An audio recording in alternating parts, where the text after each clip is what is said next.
Welcome to the Spotlight series. Spotlight!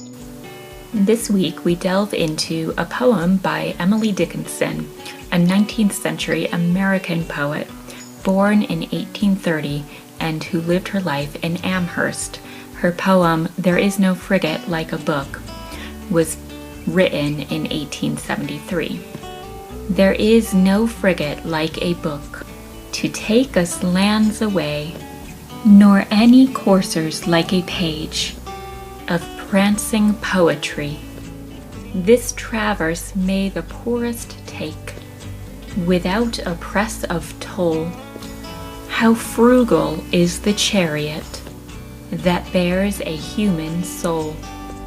This poem will allow us to think a bit about some of the features of poetry that make this a unique genre of literature.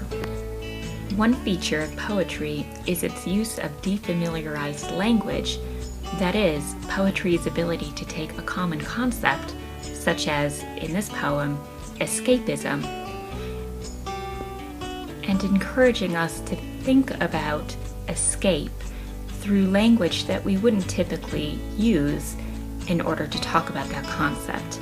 Dickinson uses the word frigate for the word ship, coursers refers to horses, and the alliteration of prancing poetry is not only delightful to read, but also encourages us to think about that phrase a little bit more than we typically would.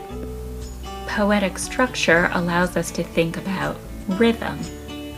Dickinson typically writes her poetry in iambic rhythm. The da-dum, da-dum, da-dum, the iambs of her lines are musical to the ear, and they help the lines to flow. There is no frigate like a book.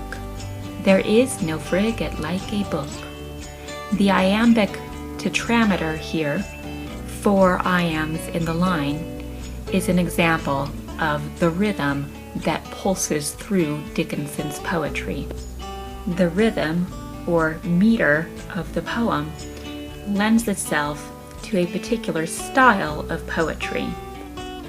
As with most of Dickinson's poems, There Is No Frigate Like a Book is an example of ballad stanza, so the iambic tetrameter of There Is No Frigate Like a Book is typically followed in the next line by iambic trimeter, or 3 iambs in a line, to take us worlds away. So here's a question for you to reflect on this week. How do these features of poetry, defamiliarized language, rhythm or meter, and style, contribute to your experience of Dickinson's poem?